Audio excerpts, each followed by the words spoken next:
everybody. Today we have some errands to do with Isabel, and I decided to do another video. As I mentioned before, I've always wanted to do a lot of videos about certain things that we're talking with the coaches in the club, with the parents, and with the fencers. But sometimes you just don't have the time. I'm not sure if this camera holder is gonna shake. It's gonna make the video shaky, but it is what it is. So when I was growing up in Bulgaria and I was doing fencing, I didn't have many opportunities, just because not only that the sport was not big in Bulgaria, because if you know, Eastern Europe is very big on soccer. This is actually the biggest probably sport, and after that everything else, but especially fencing wasn't something very big. So my parents couldn't afford much. I was first I was a foil fencer. If nobody knows, I was national champion for Y14, and I got third place for cadets. We won the team events with my team, and I loved the foil, but then my coach quit, and I had to, if I wanted to keep fencing, I had to switch to Saber. I was kind of devastated at first, because I guess you fall in love with the weapon that you when you start fencing, and it was kind of tough time, but I love the sport so much, and I had to choose between épée and saber, and I don't think my personality fits épée, because I'm not a calm person. Everybody that knows me knows I'm not gonna have the patience to wait, and épée, I feel like épée it's a weapon where you need to be patient. The strategy and everything is just completely different than the foil, and I always feel that the foil is in between, and the saber is the fastest. So I gave it a try with the saber. And again, the training wasn't what I wanted to be. I was going sometimes by myself to practice. It was really rough, because I was seeing those magazines, and I remember even now with those all-star outfit gear and stuff, and we didn't have that at the time. We were just using whatever we had, like from the 80s or whatever. It was just very old, and I was going to the club by myself. Outside was like 100-something degrees in the summer break. Everybody's just having fun, and I was going sometimes with my mom, and she was just my target, and I was just fencing with her. And anyway, so the whole video today, I feel it's more like the opportunities that has given to a lot of athletes here in the United States, especially because now I live here, but I live there, and I know, and I can compare when you don't have opportunities and when you have opportunities. And unfortunately, like, I see constantly sometimes kids after a tournament, if they don't achieve something, they're complaining like, oh well, today I had a stomach issues, or I had a headache, or whatever that is. But you need to figure out as an athlete to find reasons to do more and why you can do better, rather than starting the fencing bout or any other tournament. If you're not a fencer, any other tournament with the stuff, oh, I have a headache, let me just mention that to everybody, so just in case I don't do well, they know I had a headache. And this doesn't make any sense to me, because I'm somebody who is very compassionate about somebody being injured or whatever that is. But there's a certain point you're just trying to find excuses for every single thing you're not gonna achieve, and that actually draws you down. Like, I don't think that's doing any favor to you. And I don't know, it's just like a kind of mindset. I had a rib fracture 3 weeks before I had to fence 2 World Cups, and the doctors told me that I should absolutely not fly and fence, and that was on me. And I already paid the fee for the World Cups. I was already living in the United States, and I went by myself, 15 flights, 2 weeks in Europe. It was very painful. For whoever never had a rib fracture, it's very painful.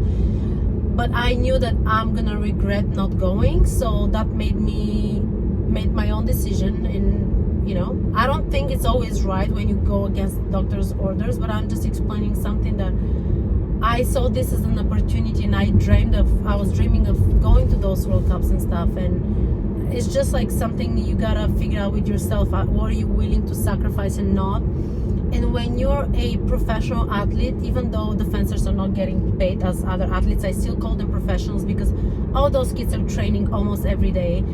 They're sacrificing a lot. They're going to tournaments literally when the season starts, like almost every weekend. But when you're a professional athlete, you gotta kind of figure out what you're willing to give up and not for the sport, because I understand that a lot of the teenagers, they want to go and hang out with their friends and do this and do that, but honestly, you guys cannot have it all. You cannot have it both. It's sometimes you're gonna be definitely more present in the club than in your life with your friends outside of the fencing, but you always need to remind yourself, what is my goal? If your goal is just to fence, I don't think you should do competitively. If your goal is to do competitively, then you need to really lose all the excuses, whatever that is. I mean, I'm very easy on our fencers when it comes to finals. When it comes to something, I'm way more easy, of course, than Chris is. But at the same time, sometimes I feel like people are playing me because they know I'm, always saying, okay, no worries. I don't want anybody to stress out at the club and thinking about their finals. But at the same time, I feel like they're spending way too much time on their phones, and then they are saying, I don't have time for fencing, I gotta do my homework or whatever that is.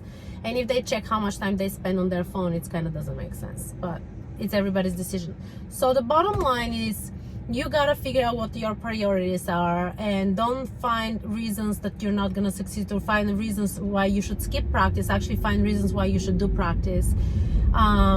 It's just like, I feel it's a mindset. I don't feel like we as a coaches constantly need to remind this, because I do have parents telling me like, oh, tell my kid that he or she should fence more competitively, or whatever, he's gonna show up to practice. That is not my that's not my job. Is just to train the kids when they're in the club. If you're not motivated by yourself, it's really hard somebody to motivate you. You cannot get motivated an hour before the tournament or like a week before the tournament. This is actually ridiculous. This is ongoing thing and constant training. And there's a little reminder that I used to think back in the days, because I was taught the same thing, that if you're talented, you're gonna succeed in this and that. And I'm telling you, this is not true.